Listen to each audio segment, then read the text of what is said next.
Photographing glassware can be a whole lot of fun. If you are inexperienced with photography lighting, glass can be a little confusing, and often the images can come off as kind of flat and a little bit lifeless. If you are experienced with photography lighting, then you know that photographing glass and bottles can sometimes be a little time consuming and gear intensive. One of the fundamental principles behind Halumin is to help you do more with less. So today we're going to take 3 different examples from the often tricky subject of photography lighting for glass, and we're going to show you how easily and simply it can be done with Halumin. As usual, this is a real-time tutorial, so you can follow along from beginning to end in real time. And if you have any questions or requests, let me know in the comments. We're going to be using a freestyle set, which is the H18 with accessory legs powered by 2 speed lights. Just gonna start setting this up while I'm telling you a little bit more about what we're doing. And again, the setup process is super quick and easy. One of these days, I'll be able to do it without even looking at it. But at the moment, my brain still can't separate those 2 things so easily. So these are common types of scenarios that you would be capturing in food and beverage situations. So whether you're working with a restaurant or you are photographing individual products or like stuff for a bar, and you're working on location, you're not necessarily in a studio. So the Halumin is a versatile solution that you can utilize in a lot of different ways to sort of simulate the idea that we would not be working in a studio. I'm also going to photograph everything just sitting on this table, no special stands or anything like that. And again, the idea behind a Halumin is to be able to do more with less. So the majority of what we are working with fits in this case. The accessory legs and the speed lights, as well as the H18 body itself.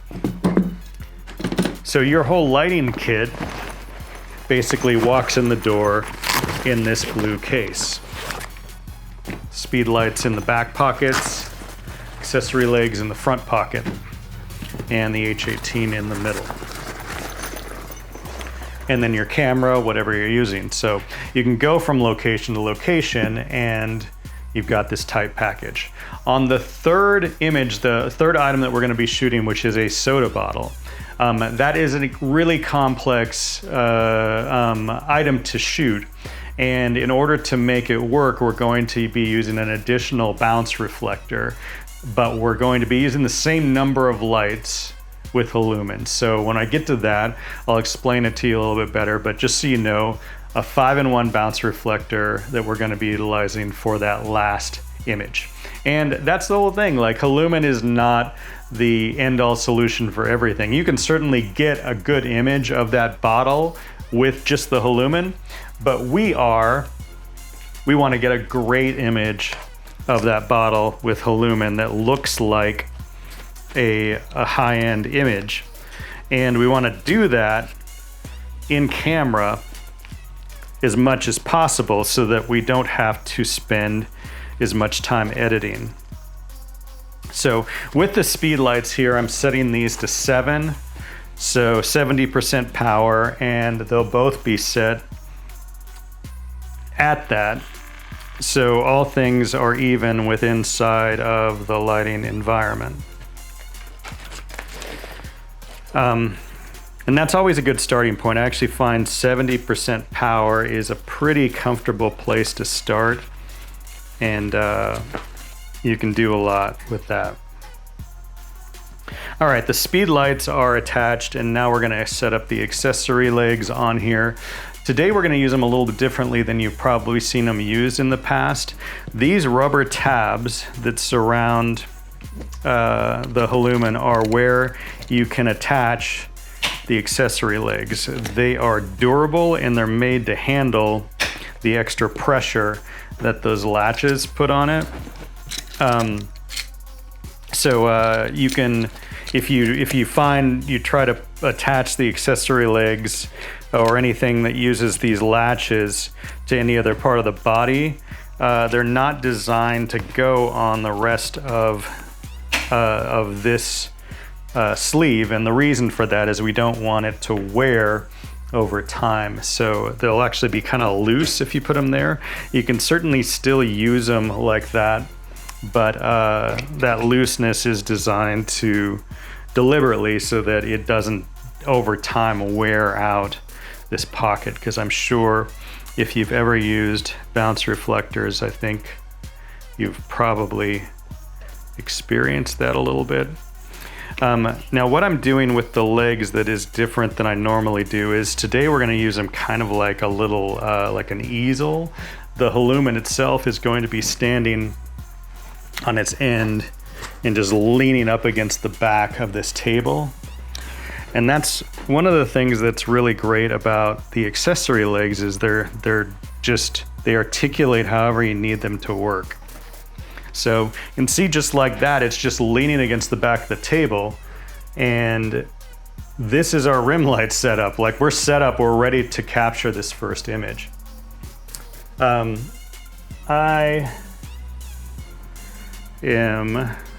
some water droplets here. This is not going to be a perfectly styled image for the sake of time. So there are some water droplets on this glass, but that's okay. So you'll have to forgive me. Or maybe you won't, maybe you hold a grudge, I don't know. But either way, those water droplets are staying because I don't want to take up so much of your valuable time trying to get a perfect image when I'm really trying to show you what the light looks like. That's the important part of the time that we're spending together. All right, I'm aligning this. It's on. And I'm going to be using this remote as well, just so I can talk to you and not be staring at the camera all the time. It helps when the remote is turned on, but once it is, man, watch out. Okay, so I'm going to turn up the power a little bit.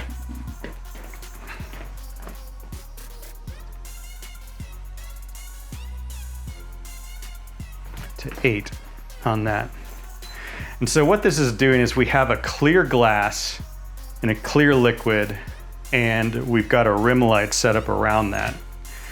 The reason that going to stand in front, we're getting our studio lights are, there we go, it's a little cleaner. So dirty glass, but it's a glass nonetheless. And what we're trying to do is, because it's a clear glass and a clear liquid,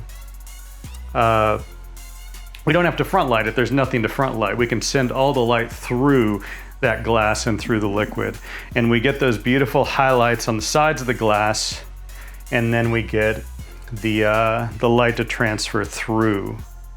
So in theory, there we go. Look at that. Nice, so pretty. We're able to get these really crisp and really kind of more artistic looking shots.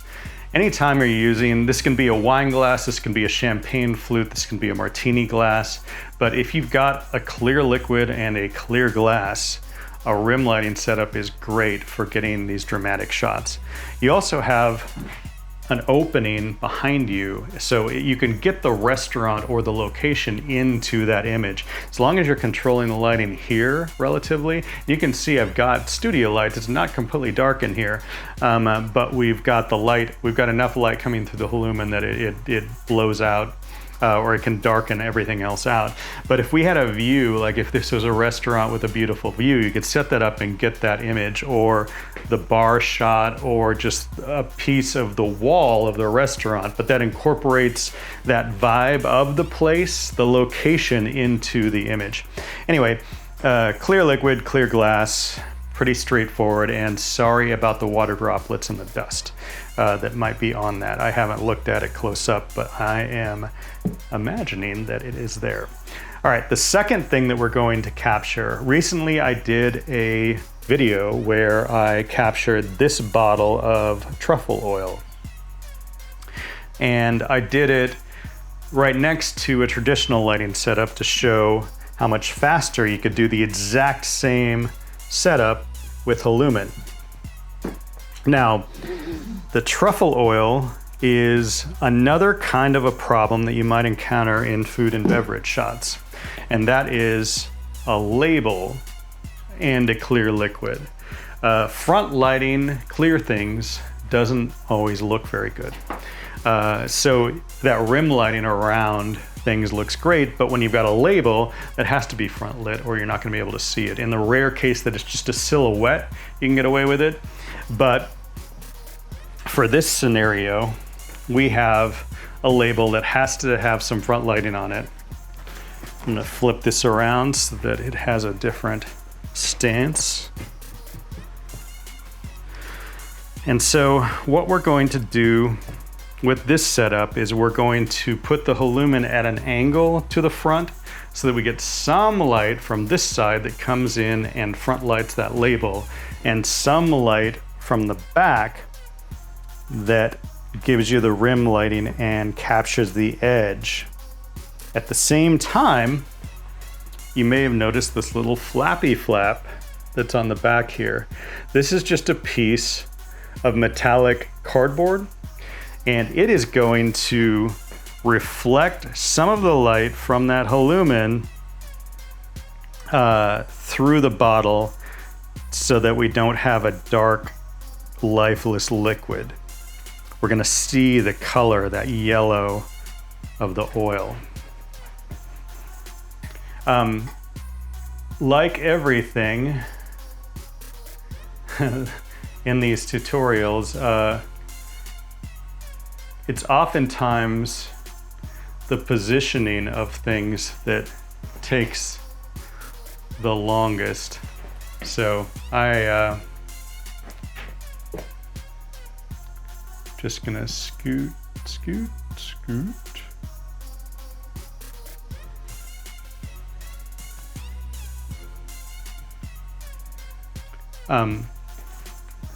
Which that's the whole point, right? You're gonna have to do that no matter what, but you're not spending all of your time on the lighting, or you're spending less time on the lighting. So the thing that you're gonna have to do anyway, you're still gonna have to do. What you won't have to do is deal with 3 different light stands and all of the things that lights bring with it. So what I've done is that little piece of metallic poster board is it's pointed at about this angle, which you'll be able to see from that elevation. So about this angle, and that is reflecting, or it should reflect, the light from the Halumin on this side back through that bottle, and it's going to give it a little bit of color in theory. Let's see, we're going to shoot a test shot, and oh, there you go. If you look, we've got plenty of light on the label. We've got a little bit of color coming through the bottle, but we're going to get a little bit more. There you go. I mean, that's a beautiful bottle shot, and that was pretty quick to do just by moving the Halumin over. And again, we don't have any lighting stands. We don't have multiple modifiers. We don't have any cables. This is all Halumin and those legs, and just using a typical table that you would find at a business location, at a restaurant, or at a bar. So that's the quick shot of the oil. This is the thing about this beautiful bottle. It's square. And that makes it a lot easier to photograph than a bottle that is round. To add to the difficulty, when we're talking about a bottle like this, it's not only round, but it has like a bulbous kind of top on it. So that means that there is nowhere for the light to hide. No matter what, we're gonna see anything that front lights it in that reflection. And that presents a lot of challenges. Challenges that often end up taking a lot of lighting and a lot of reflecting to deal with. Now, when you light reflective objects, you are lighting with the reflection. You're not really direct lighting them. You're lighting with the stuff around it that reflects onto it. And so in this situation, we're going to spin you back around. Just changing this so the center of gravity makes it want to stand up in the right angle. In this situation, we've got this bottle that can see in every direction, and it has a translucent liquid inside of it. So we're not going to get the same effect that we got in terms of the olive oil. Like, we can't really use that because the poster board is not going to be able to bounce enough light to make that really pop.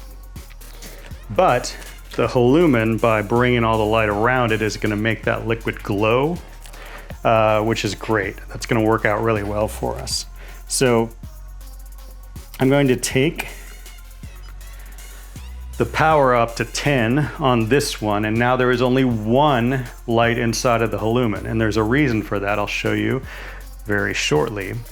But this one light inside of the Halumin is going to supply enough light to give us a really pretty rim light. Just going to make sure that it is pointed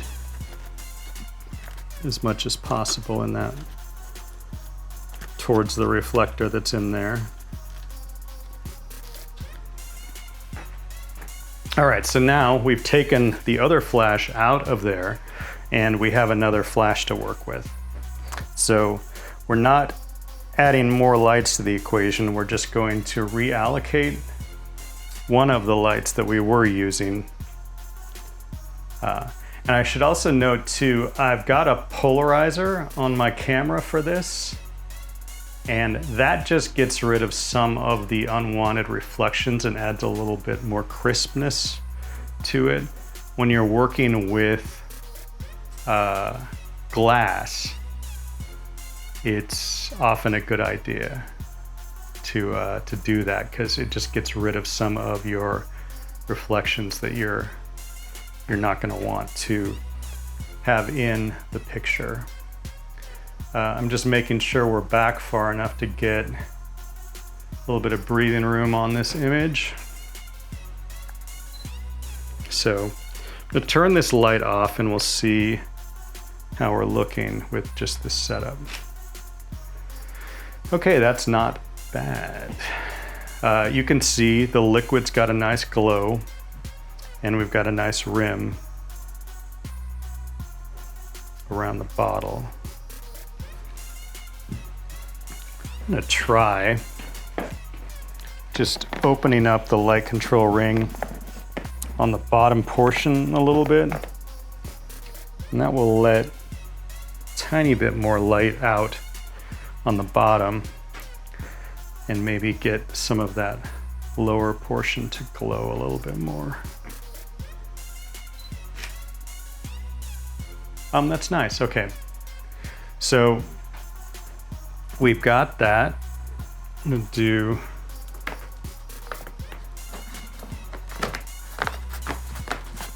may as well just open that whole thing up. I don't know if this is gonna give me any glare or not, but let's find out. Okay, that's nice. All right. So from here we have the rim lighting. I'm playing with this light control ring a little bit to shutter some of the light off on the sides, so it's like kind of lipped out like on the top and bottom to give more light coming through on those sides. But just on the sides, we're the floor is a little slippery today from earlier videos. Got a little bit of moisture on the floor. All right.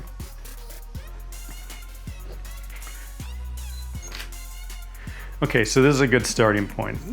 So you can see we've got beautiful light vignetting the bottle. That's all coming from one flash, one speed light inside of the Halumin. Now we've got this other speed light to work with. And I'm gonna take the dome off of that. And we're going to use a 5-in-1 collapsible reflector. Pretty common item. I imagine most of you would have one of these already. And what we're gonna do with that is I'm just going to take this speed light and set it at about half power as it turns on. So half power, let's set it on a table right here, just out of frame, but just hanging out there. And we're going to bounce that light onto this reflector.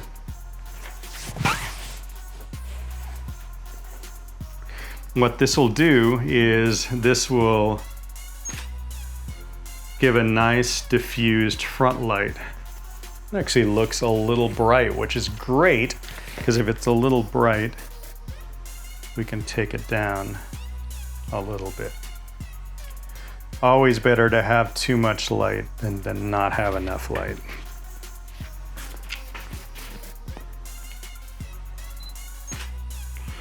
All right, that's really pretty. So that's beautiful light on that. You can see that this reflector, because it is back a little bit, it's kind of out of the focal plane, and so it is a more fuzzy on the edges, and also this light kind of vignettes, so there's a fuzzy edge to the light. It's not a hard focused light.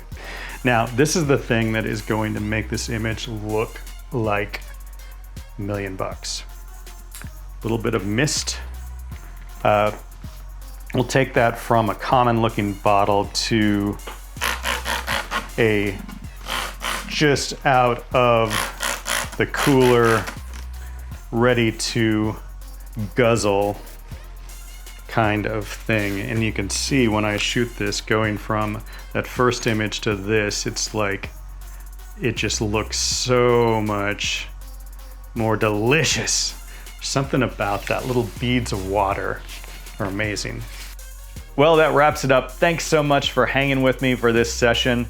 Please let me know what you think, or if you have any recommendation for any future videos. These videos are made for you, so let me know what you want to know about Halumin.